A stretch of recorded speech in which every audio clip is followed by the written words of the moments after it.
Hey everybody, it's Atlan. Thanks for watching. And today I have a very special guest with me. I have Marty from Pere Extreme. Am I saying that correctly, Marty? Pere Extreme. Pere Extreme. Close. Yes, that's as good as I get with my French. That's good. But I've been following him on Instagram for a while, and he does have a YouTube channel which he just launched, and he's going to be releasing a lot of great video content on there. And so we're going to be talking today about how he got into the outdoors and how he got into doing what he's doing. So Marty, why don't you tell us a little bit about yourself and how you got into the outdoors? For sure. So obviously my name is Marty. I'm 32 years old already. How I got into the outdoors, I think it's like a lot of us. It came out for me. It came from my parents when we were younger. Most of our traveling or our vacations over the summer and all that was always kind of car camping. So I'm from the Ottawa region, which is the national capital in Canada. And we would drive down, it was about 14 to 16 hours down to Virginia Beach every summer. And we would just car camp out there. And it was just kind of the way we could afford vacation, really. And that's kind of what it started, the whole idea of sleeping in a tent and sleeping on the ground. And then from there, my dad was always not involved, but he always enjoyed the outdoors growing up. And he did a little bit with my mom. And he got my sisters. I have two older sisters, and my oldest sister is 5 years older than me. They were involved with the Scouts, but the girl side of the Scouts, if you will. And my dad was, I guess, they're one of the leaders, like one of the parent leaders who would run the whole Scouts.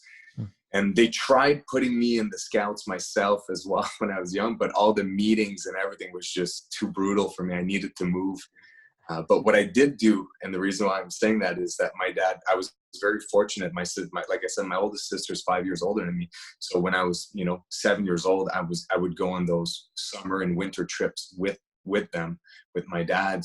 So I got to experience like canoe trips for like 3-4 days at an early age, climbing trips, winter trips, and that kind of stuff with that. So that's kind of what kicked it all off. And really what kind of sent it out of the park for me was when I was 12 or 13. I was in grade 7. So whatever that was, my cousin's husband, Guillaume, who appears quite often in my video because he has a bunch of kids as well. He's 10 years older than me. And, but he would always tell us all the stories of the Adirondacks and how because he was involved in the Scouts as well. So they would go down to the Adirondacks to do all these trips because, he was 20 when I was 10. And I've heard so many stories from him when I was 10, so I kept bugging Dad, we should try to go. And when I was 13, it was the first time I went to the Adirondacks in the High Peak region. And we failed at summiting that first mountain. I was unprepared. I got my feet wet, and at some point we had to bail out. But that was kind of the beginning of the true adventuring, if you will. That just changed my life and changed my view about what camping was all about. And that from there on, I've always chased different canoe trips and hiking trips and all that stuff. So. Nice. Yeah. So what was it, the aspect of the adventure, just getting out and exploring? Is that what really as a kid, I was fortunate enough that we had we didn't have a cottage, but we had a trailer on a campground. And I always loved getting lost in the woods. Like I would go every day. I would just kind of leave and just build a fort, whatever we were doing as kids out there. And I always liked the solitude out there. And there's this iconic drive when you get to the high peaks. Anybody that's been to the Adirondack high peaks, when you're driving into the Adirondack Lodge, where you see kind of it's your first real view of the high peaks, and you see the mountains with the landslides, with the bare peaks, with no trees and all that. And I guess the simple adventure of wanting to stand up there one day was what drove me to keep doing it, because it took me 3 trips to the Adirondacks to summit my first time. So the first time we failed. The second time, my dad and I alone went back, and my dad was already by then, I want to say 40, 45. and not in the best shape to be climbing mountains, but he knew how much I loved it, so that's why he came with me. But we didn't have anything to process water actually on that trip, and on our way up, at some point we ran out of water. And it was one of those things where we met someone on the trail. We were by a creek. They pumped us some water. And then my dad was like, we might as well come back down because, you know, eventually we're going to run out of water again. So Yeah. Unprepared. Again, very unprepared. And then the third time when I went back with my oldest sister and her husband now, that was the first time I summited. And then there's something to be said about standing on top of a mountain where there's no trees, where you walk the last mile on bare rocks. Right. And you get this 360 view of it. Changes your perspective. And that's just always been what I'm after, really, in hiking. Yeah. Sure. I think that's one thing a lot of people who haven't been to the Adirondacks don't realize, because that's one place I haven't been yet. It's about a 12-hour drive for me. So, yeah. But just the things that I've watched and read about it is about how rugged it is, and just it's something. It's you don't play around with the Adirondacks, I guess. No, and to be honest, like there's a few of my trips with the experience that I have today. There's a few of my earlier trips that I look back on, and I'm like, you know, we got lucky that nothing happened, really, right? Like it's the true backcountry. Like there's not a whole lot there to help you if you hurt yourself, or if you so you got to approach it, you know, properly. And I mean, I don't think my dad and I would have died the second time around when we ran out of water. It would have been just really uncomfortable the way back down. But it just goes to show, right? You got to plan your resources properly, and the terrain is something like you definitely gain a lot of elevation, and that's one of the things they mind you, that the Adirondacks is not part of the AT, but that whole the Appalachian on the East Coast, the elevation gain up and down that you get all the time, you feel it a lot out there too. Like you really, if you're gonna go one peak to another, you're going all the way back down to go all the way back up. Wow.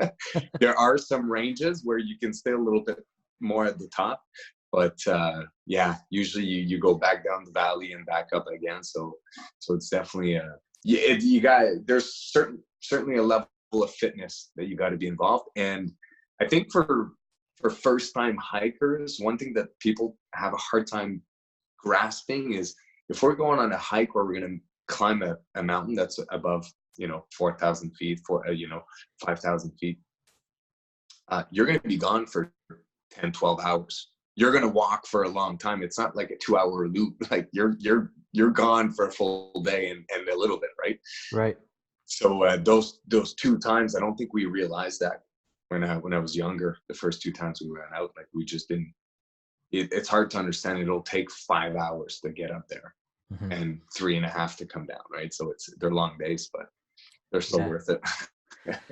And that's something I'm not really used to. The closest mountain range to me is the Smoky Mountains, so it's about 5-6 hours south. But we mm-hmm. don't have the same. It actually is higher than Adirondacks, but we don't have the tree line like they do up there. So I wonder what, because it's not that much more south, but it's just the weather patterns, I guess, and I guess just the weather, yeah, the way it's set up. Because even the one thing because this year was the first year, or last year was the first year I followed an actual AT through hiker from start to finish.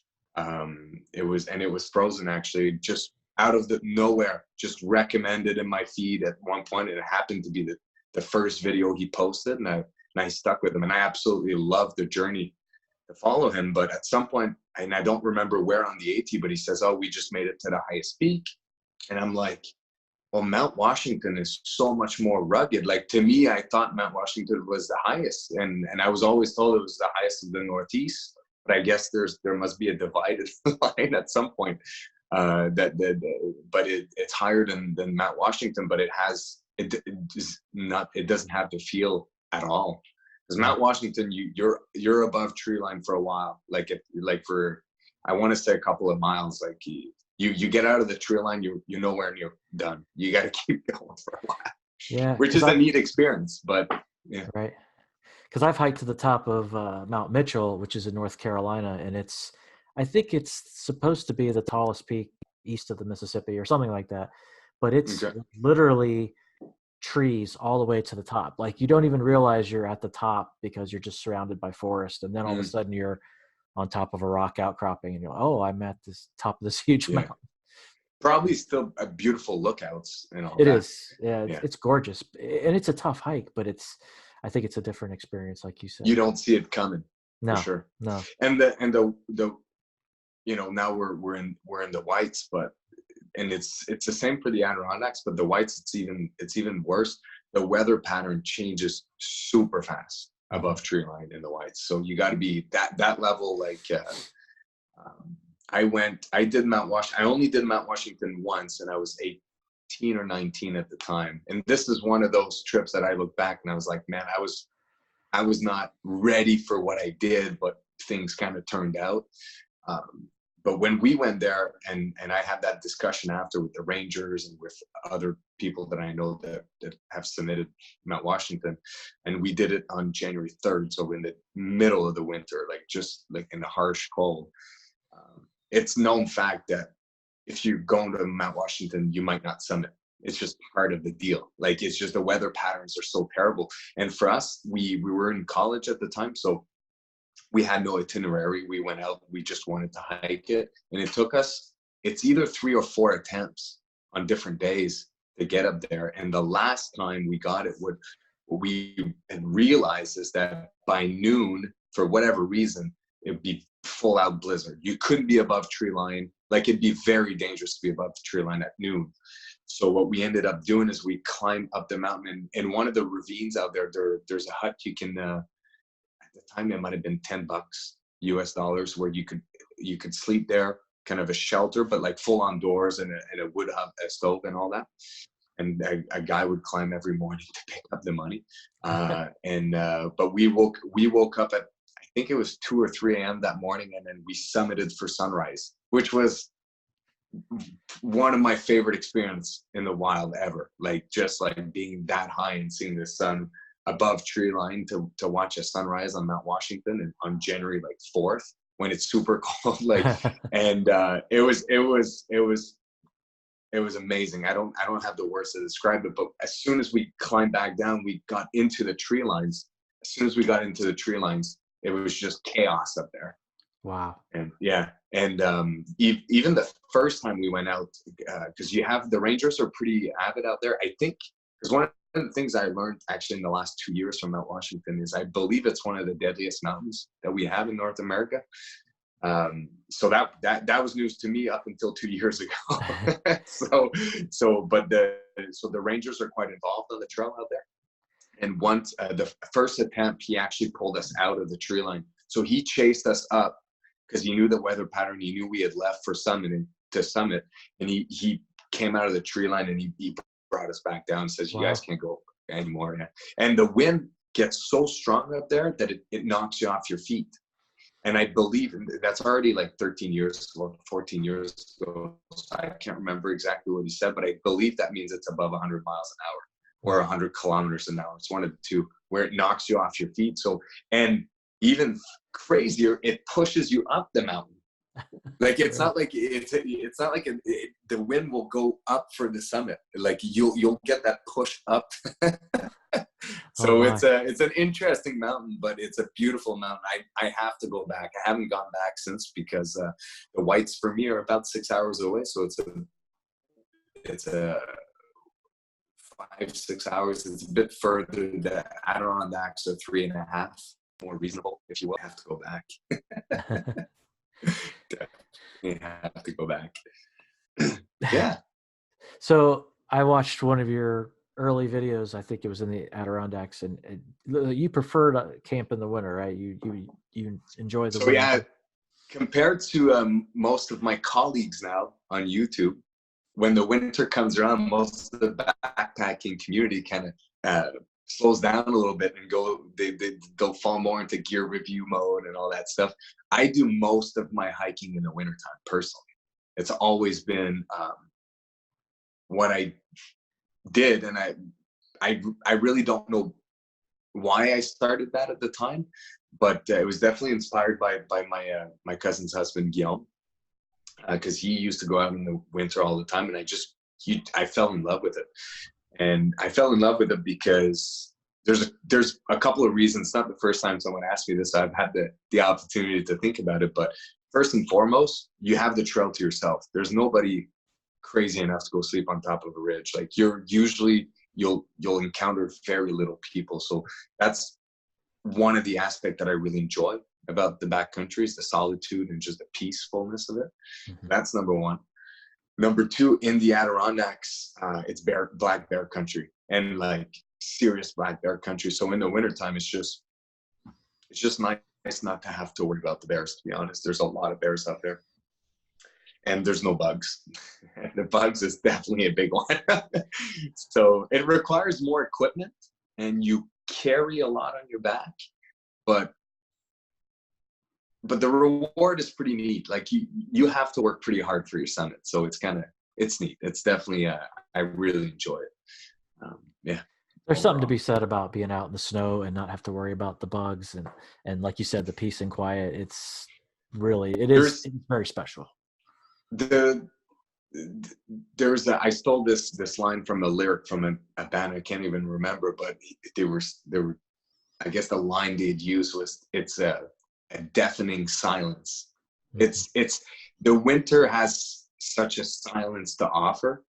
That's you can only experience this in the middle of the wood when there's tons of snow, no wind, and you're gonna get that experience once every 10 summit you make, really. So you're constantly chasing. For me, I'm constantly chasing that silence, that pure, just there's nothing, no wind, horizon till the end of, you can see so far away.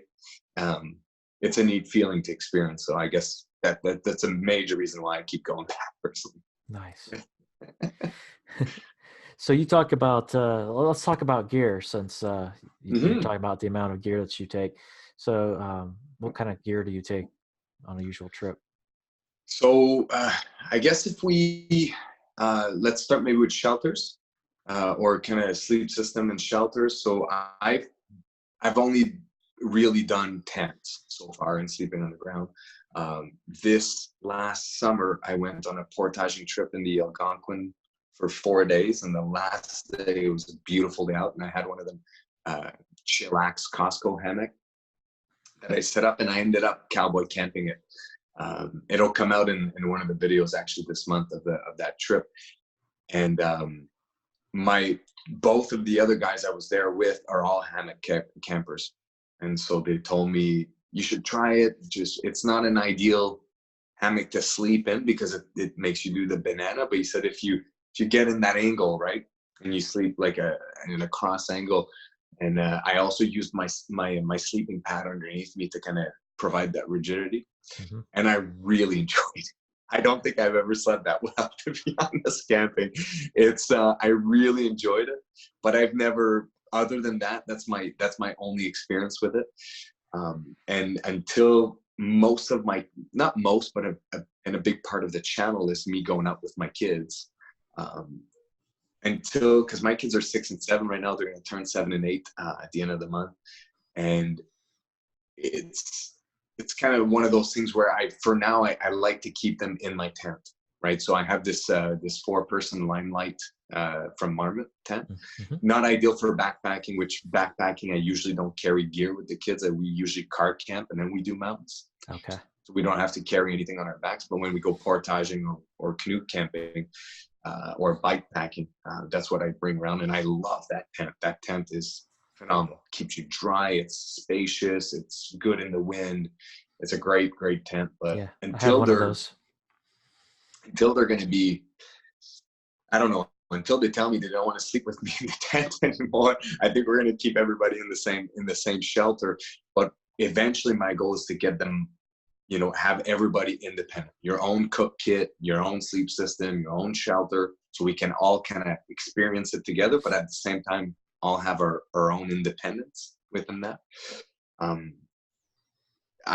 I'm going to be thinking a lot about a hammock at this point for sure. The kids might want to go in tents or whatever they might, but for me, once I detach myself from that, I might. And if it honestly, if it wasn't for the resources, the financial resources, I would have 6. Like it's always, gear is always that, right? Yeah, it's So, usually the financial limitations of the gear.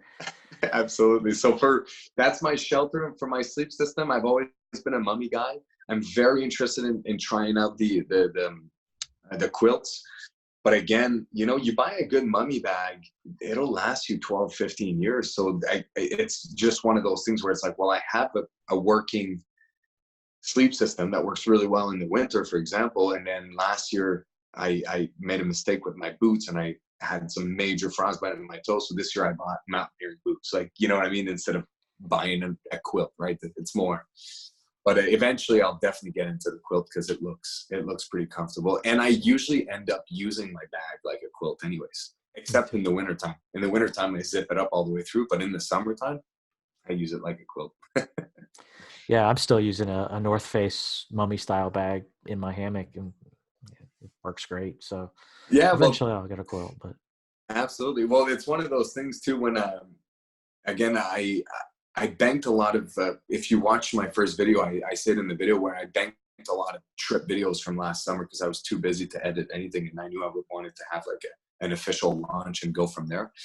But one of the videos that'll come out in 2 weeks from now is my gear load down before we leave for a 4-day portaging trip. And I tell the viewers right away, I say, listen, my gear's pretty regular. I've had it for a while. It works.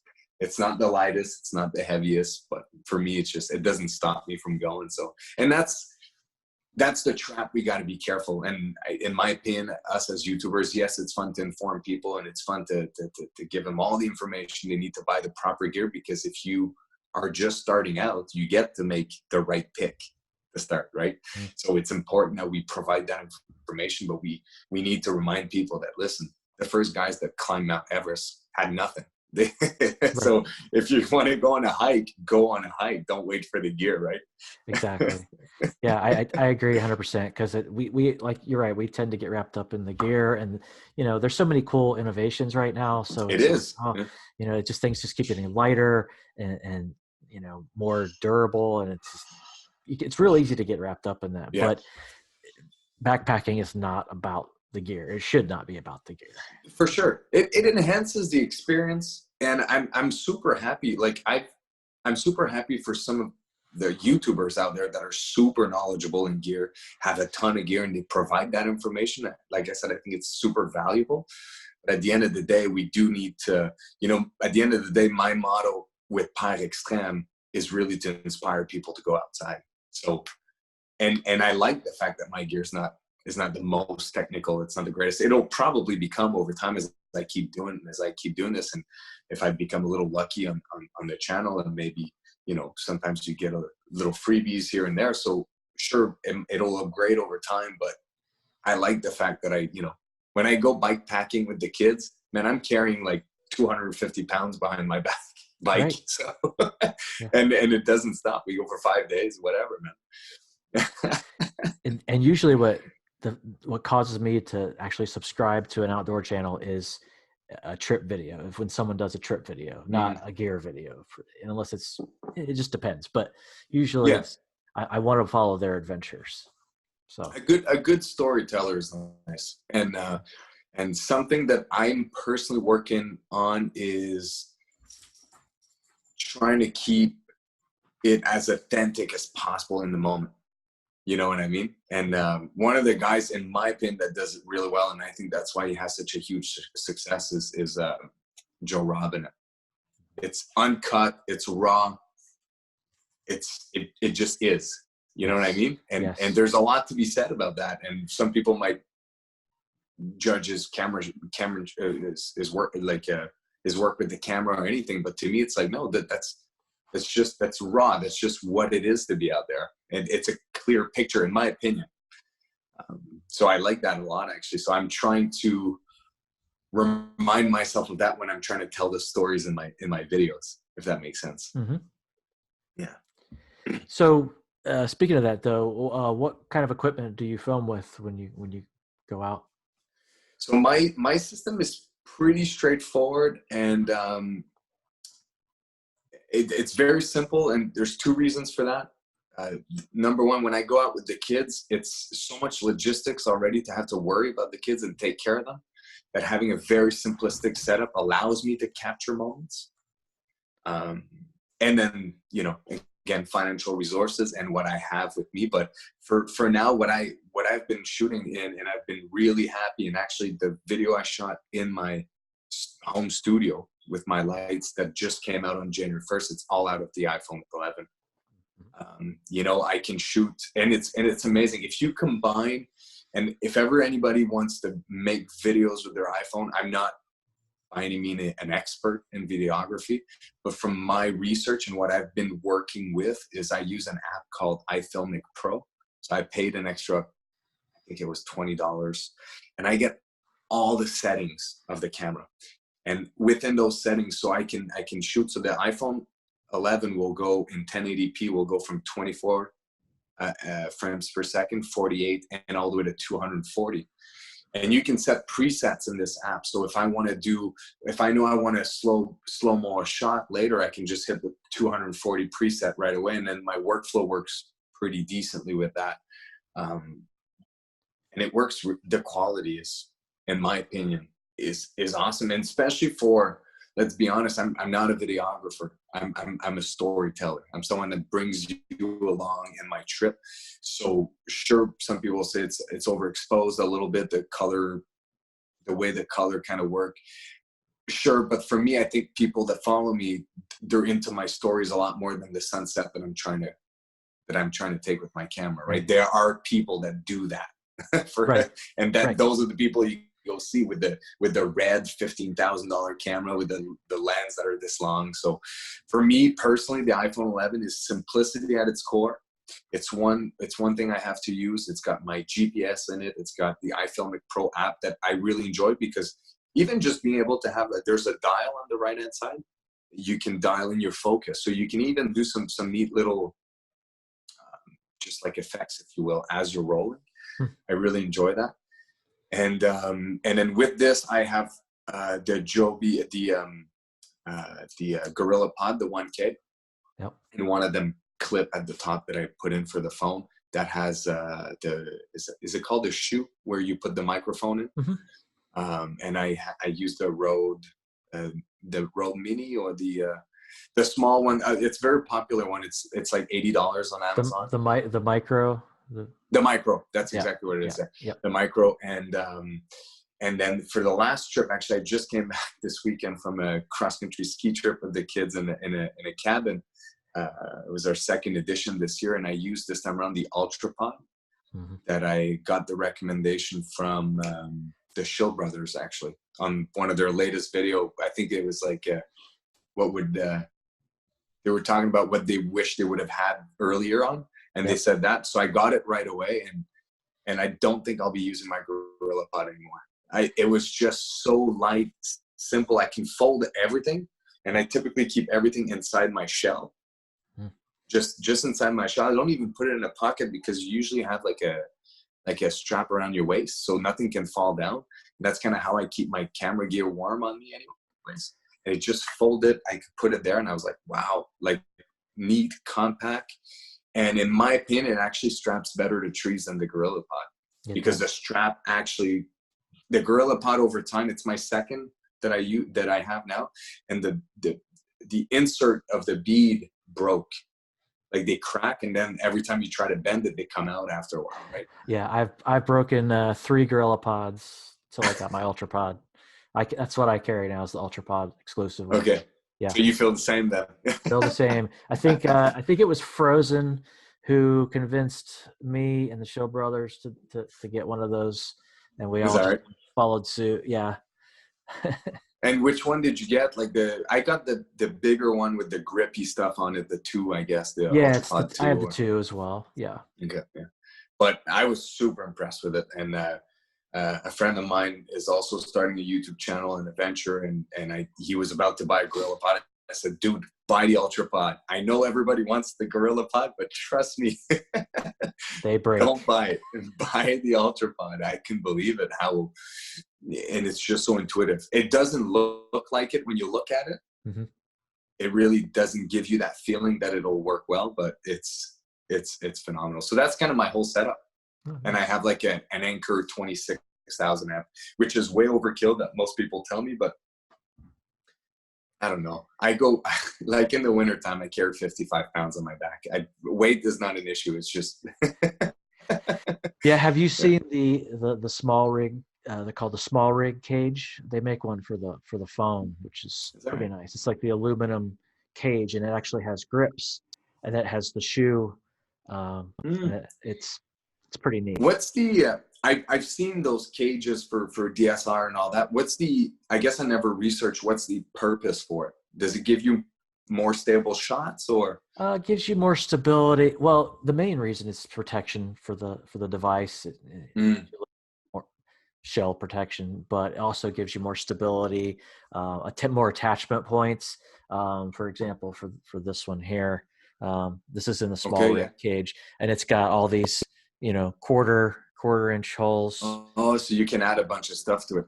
Yeah, so I could make it like a Swiss Army knife if I wanted to. I could add lights, and I'm not going to bring all that stuff out in the woods, but it's nice to have the option, especially in the home. But that's and that's the M50, right? Or yes, M50. It's most likely over time I'll end up getting there too. Like the other thing too is like right now I could dream and hope to have a really nice DSLR, but I don't have it, so I might as well focus on making the art that I can make with what I have the best it can be, and that's really all I'm focusing on. Yeah, and like you said, the iPhones are so good now. The cameras are so good in them. Like you really don't even need these fancy DSLRs necessarily. It's in a way it's kind of a curse because it's more to have to fiddle with, especially when you're out trying to enjoy the woods and you're messing with autofocus and white balance and all these things. It gets kind of like, oh man, where do you draw the line? For sure. Yeah, no, it adds to the complexity. And again, and I lived it again last weekend, cross-country skiing to the cabin with the kids for an overnight. It's already so much logistics for me, the kid falls, I have to pick him up, or one's hungry, I pull out a snack bar from my back, or whatever we're doing, on top of having to have a big camera that's complicated. It would just add, like, if anything, over time as the kids grow older and they become more independent, what I hope to be around in 5 to 10 years still in YouTube and have the opportunity to kind of give them their voice through the channel. That was always kind of my goal with the channel was let's build something that over time I could still have kind of my Wednesday morning uploads, but then maybe Charlotte has Friday morning, and then it's the trip through her eyes and her fascination of what she discovered on the trail, right? And I've been doing a lot more of that by just giving them the rig and just like show the camp around. And actually and I'm super excited to share those videos. Like this summer, I had a really good trip summer. I did like 5 or 6. It was awesome. But on our bike packing trip, what I ended up doing is I ended up strapping the Gorilla Pod to all of their bike handlebars, turning on the camera, and I just said, don't look at obviously look ahead. Don't worry about the camera, look ahead, pedal, and talk. And the jam, it's just been so, because it's so creative. The kids they're just being kids, right? So it's they don't have any preconceived notions no, and it's just, to me, well, and maybe it's just because they're my kids too, but to me it's such they make me laugh a lot because I know them too, right? So I can see what kind of their sense of humor and all that. But it's neat, and long term, that's kind of what I've always had in mind. I want them to tell the story that they're living. That's really what I want to do. So over time, I might buy more, better camera with their gear and have everybody independent. That would be pretty neat. But dude, 5 years from now, what is the iPhone going to be doing? I don't, You can't predict it. I went from the iPhone. So everything I shot this summer was iPhone 11, and everything is in 1080, 60 frames per second. And it looks great. Like really, it really does. And now I just switched to the 11 and I'm like, holy cow. It's like I went from Windows 95 to Windows 10. Like I can't believe how much better it got in a couple of generations. Right. So we'll see where it goes from there. But for a while, that'll be my setup for sure. Oh, that's cool. That's a really cool concept of passing it on to your children through their eyes as well. I never really thought of something like that's a really cool idea. Well, thank you, man. It's well, one thing maybe I can explain kind of the idea of Pere Extreme and how it came around, and that'll kind of give the full loop. So Pere Extreme is French, and it would translate as extreme father if you were to. And the reason why I gave myself that title was some of the first trip I went out, like Charlotte submitted her first 4,000 footer in the Adirondacks. She was 3.5. And that same summer, I did 3 days on the Le Petit Train du Nord, which is a bike packing trip that we did again this summer. We did 3 days, me and the girls and my cousin Guillaume. And Rosie was 2.5, Charlotte was 3.5. And I had this entire rig where I had my mountain bike at the front, and then I had a double chariot right behind it. And then behind the double chariot, I had MacGyvered a double trailer bike. So I would take the gear from the chariot, strap them on the trailer bike, have the kids have their naps. And I mean, Rosie was in diapers 24/7 back then. Like that was the extremist of the extremists. Like now it's only getting easier. They can play alone in the wood. I don't have to worry as much about them, right? So that's how it came about. And the first 3-4 trips I did with them, I have like 4 pictures. Like I have nothing. And I'm like, and at the time I was like, man, that's unfortunate because I don't have much memories to kind of revisit with them. And initially what I did, I said, well, I'm not big into taking pictures, but I do know how to program because that's what I went to school for initially. So I'm like, I could maybe put a blog together. So I bought portaging.com, used WordPress, got a simple template, and then I would just kind of initially upload the picture on the API of Google with the GPX track. So now you would see what we hiked or what we did, and then the API that just puts your picture where you took him along the way, and then I would have just a simple description of like time we left, the conditions that were out. And it was super simple, and that's what it started as.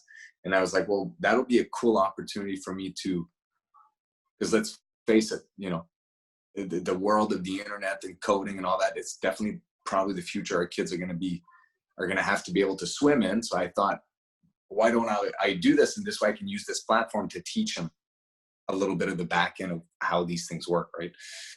And then eventually and in that time, that's already like 4 years ago, that's when I found out about YouTubers that would make videos. And that's the first time I'm like, well, I'll try it just with my iPhone, simple, right? I had an iPhone 6 at the time. And I did it. And the response from my friends and family just around me was like through the roof. Like, wow, that was neat. And when I look back, they're pretty rudimentary to me, but it's more the memories that it provides, right? And there's something to be said about, regardless of this YouTube journey, to be able to have those memories. And the kids and I sometimes will just sit and just put the playlist of all of our trips, and we'll just watch them. And a picture is nice. A video I find just brings you right back into it. Like there's a moment in one of our canoe trip where I'm teaching Charlotte how to eat some spits. You know, I don't know what are those called? The sunflower seeds, right? Uh-huh. So the spit, so you got to kind of chew it out and then spit out the shell, but and it's such a funny moment because she can't even spit, right? But it sounds silly, but for me, it's like, it brings me back in that moment when I watch those videos. And that's really like, if at the end of a 5-10 year career on YouTube, all I get is memories, man, that's more than I could ever hope for, because with what YouTube does, in my opinion, it keeps me accountable to do it. You know what I mean? It really does. So and it provides these memories. So that's kind of how the whole thing started, to be honest. And now, last year I was building a house, and I know you're familiar with that too. So I had zero time to edit anything that we did, because I was just so consumed by building this place. And now we're moved in, and I've wanted to start my channel for a year and a half now. So I was like, okay, let's start January 1st. So this way I had the time to settle in the house, organize my thought, kind of figure out how I was going to do this. And here we are already. Here we are. Yeah, for sure. So yeah. That's awesome. Well, and I think you hit the nail on the head with that, because I mean, that's the reason I started my channel, was to just capture memories and capture adventures. And my favorite videos are the ones of me with my kids doing little hikes. You know, my kids, they don't love hiking. They haven't backpacked with me, but you know, those are still my favorite videos. Are those ones? Absolutely. Of us. And in all fairness, hiking is the hardest one to do with the kids. Out of all of the trips I've done with them, it's the hardest one.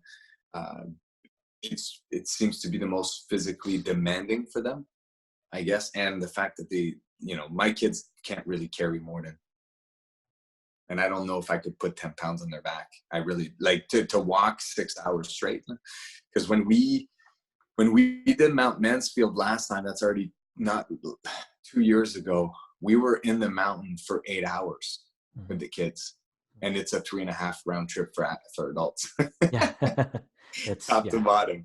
So they can't be carrying anything. So hiking is the hardest of all of them. But I find the kids don't really associate now. They don't really associate, oh, it's a bike packing trip, or it's a canoe trip, or it's a hiking trip. They just like, it's camping. Let's go camping, right? So then, however I twist it for them, or if we go cross country skiing to a cabin and we camp out, I think the goal is just to get them to fall in love with camping, and the rest kind of follows how you do that. Yeah. But there are trips that are more interesting for them than others, for sure. So do you have any other destinations within the states that you are interested in seeing? So I'm in my 46er quest still, so I'm at 12, so I've got a little ways to go. So I'll be going back to the Adirondacks for a while, for sure.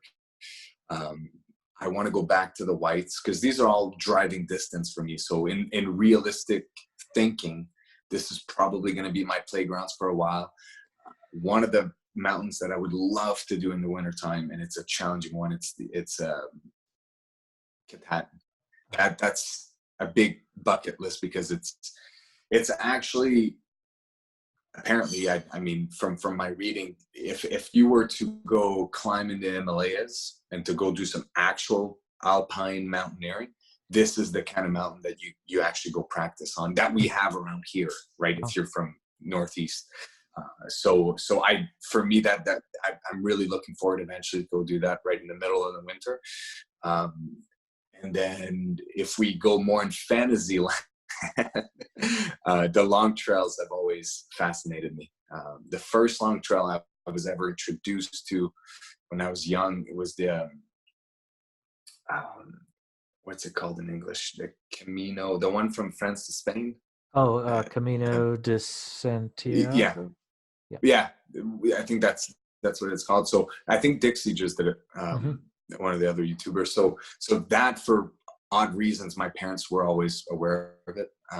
So that was the first long, and it always interested me wow, I would love to go hike this.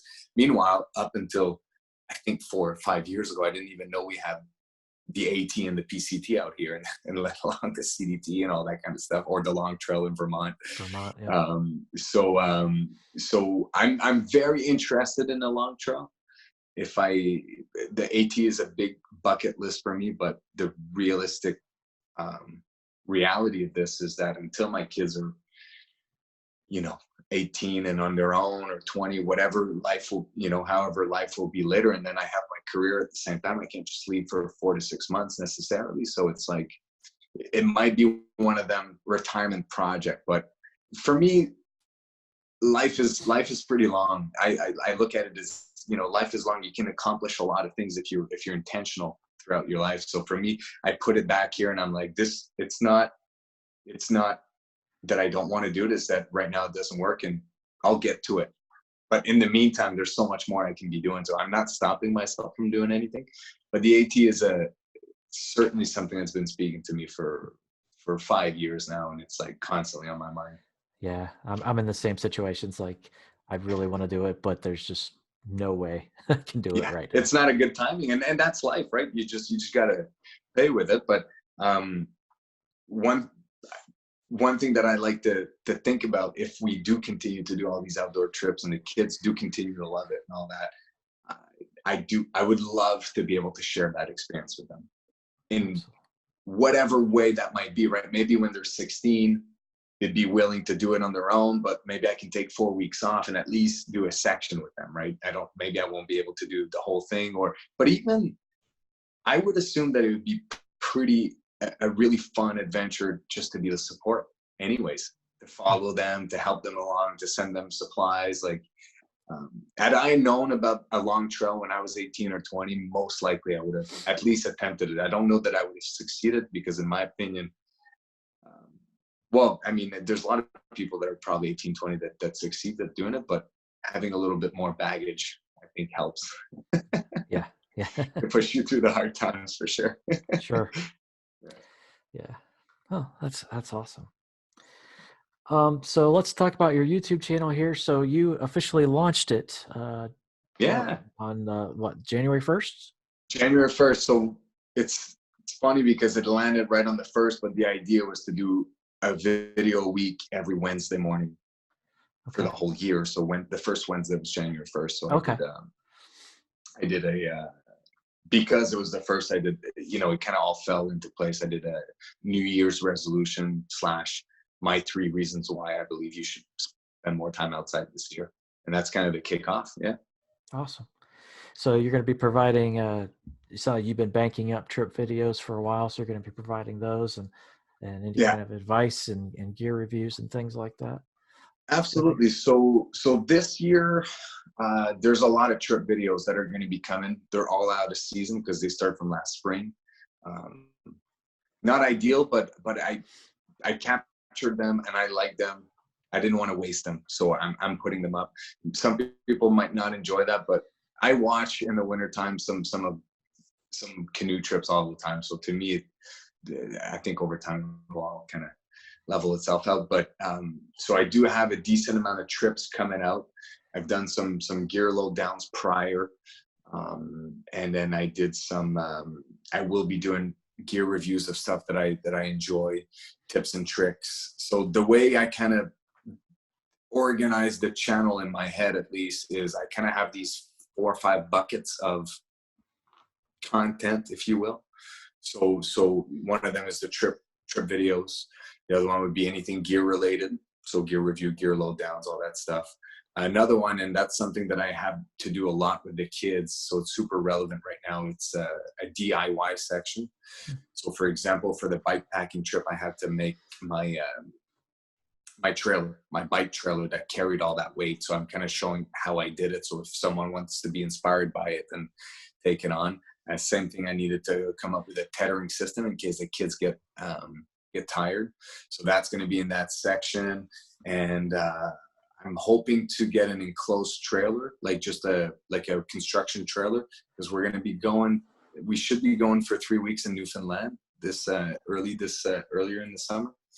And I want to be able to have all of our mountain bikes and our camping gear in there. So there might be something around that, so you can kind of travel more with your kids again and the family. So DIYs, and then tips and tricks, so anything educational, you know, how to prevent your water from freezing in the wintertime, for example, which is a really useful thing to know. Yeah. Because that happened to me at Mount Washington, actually. Oh, all of our water froze and we were in a bad situation. So that, and then, I did, yeah. And then the last one will be the official PE podcast that we'll be launching. So it'll probably be a monthly episode, you know, by the time I kind of go around all the subject, and it kind of keeps flipping around.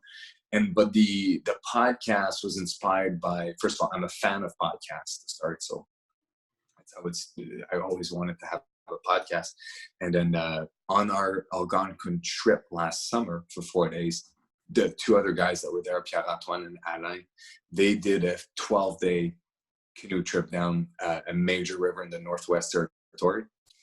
And it's a phenomenal story. So I set up the camera by the campfire, and I had never heard the story actually. So they're just telling me the story. And that's what I think a lot of the podcasts will be. I'll invite YouTubers like you. I have a ton of friends that do a ton of crazy trip. Like next Tuesday, I'm shooting a podcast with a friend that just came back from Utah from canyoneering for 2-3 weeks. So it's going to be about sharing a specific adventure, basically. I think most of it will kind of go around that. So I'll be reaching out to a bunch of different YouTubers, and I want to hear the juiciest stories. Awesome. That'll be good. Yeah. I'd love So that's to kind share of, some. yeah, no, and I definitely want to have you on, Lance. But that'll be kind of my whole spectrum of what I'll try to hit, basically, because I can't go on trip every weekend. I just, you know, life is life. Right. I completely understand. Yeah. Awesome. Well, I'm really looking forward to the content you're getting ready to share with us. So it's exciting. It's good stuff. And thank you, Lance. I appreciate it. Yeah, I'm having a blast with it. I really am. And that's the important thing, is that you enjoy doing it and sharing your information. Sure. All right. Well, thanks, Marty. I really appreciate it. And everybody, I will provide a link to Marty's YouTube channel down in the description below.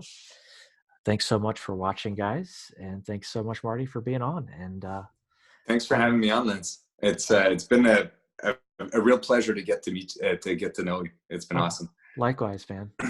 Thank you so much. And we'll do it again, and maybe this next time you'll be on my platform. It'll be fun. Sounds great. So start thinking about your story. Okay, I will. Sounds good. All right, man. Thanks. Cheers. Bye.